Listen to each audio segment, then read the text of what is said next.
Howdy y'all, I'm Ash, y'all's rocketry commander. This here's Gary, he's y'all's NCO. So today we'll be explaining on how to build a rocket. There's three main parts on how to build a rocket. You got your nose cone, the bodies of the rocket, and y'all got your engine. Very important. Got trusty old Elmer's glue, and you got your skizzers. Very important for your rocket.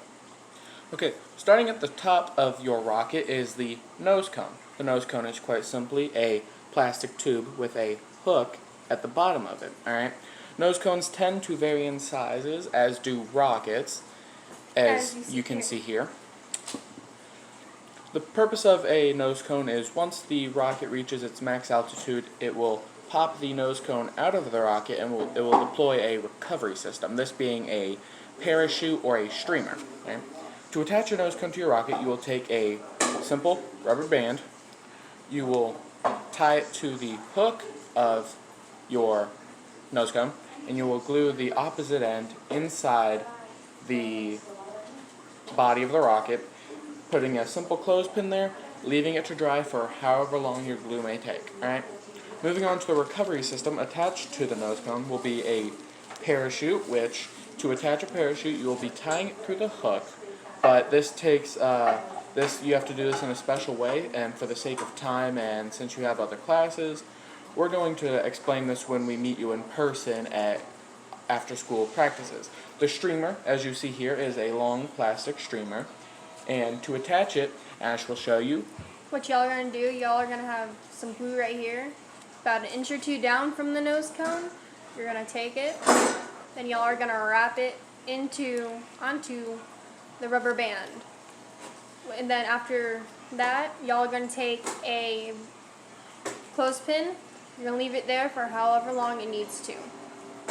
Alright, continuing down the rocket, next is the body of the rocket. In most cases, like I said earlier, they tend to quite vary in size. So, rockets are normally in kits, quite simply a plastic tube, as you can see here, and wing, and 3, 4, or even 5 wings in some cases, which are typically made from plastic, cardboard, same as the tube, or as this rocket has wooden wings.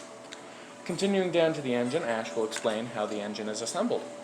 Alright, so here I have a C engine, as y'all can see. What y'all want is that little hole right here. So then you have your igniter. You're going to take your igniter, putting it into the engine hole. You're going to hold it there, and y'all are going to take an engine plug. Now these engine plugs, it varies for the different sizes of engine. You're going to take the engine plug and you're going to put it into the engine. That's right here. Then after that, y'all are going to take the body of the rocket, put it into the end where the wings are, and make sure y'all have the igniter away from the wings, because the wings will catch fire if you have it on there, since when it's hooked up to the launch pad and the Warhammer, it sends an electrical current up through to the igniter, igniting the engine, making the rocket fly off. Now, in some cases, the rocket will not be able to hold the engine. Sometimes the rocket body, the main tube, is too large for the engine it is designed to take. So, in most cases, an engine mount and hook are required. Ash will explain how this is assembled. Alright, so right here y'all have your engine hook. Obviously, this engine is way too small for this engine mount. So, for what y'all are going to do, you're all going to put the engine and the igniter away from the engine hook. And the engine hook just holds the rocket in there, just in case if it's too small or it just slides in and out. So if y'all have the igniter face next to you or onto the engine hook, it will just send a dud. A dud is where it's a misfire and it does nothing whatsoever.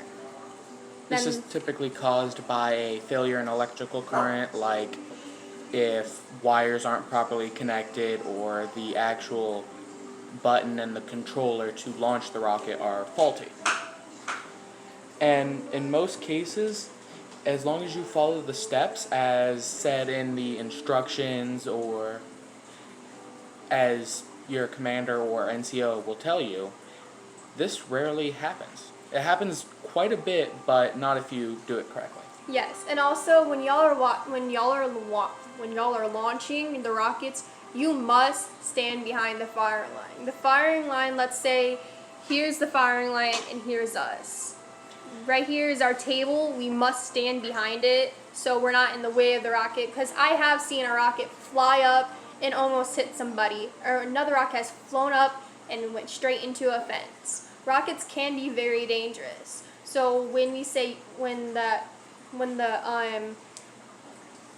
what do you call it? When the person says get behind the fire line, get ready to launch, that is when y'all, or when I tell y'all to get behind the firing line, because it's for your safety and everyone else's safety.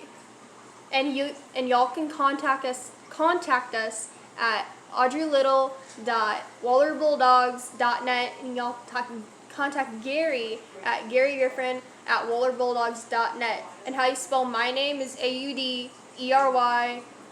Again, y'all can contact us at audreylittle@wallerbulldogs.net,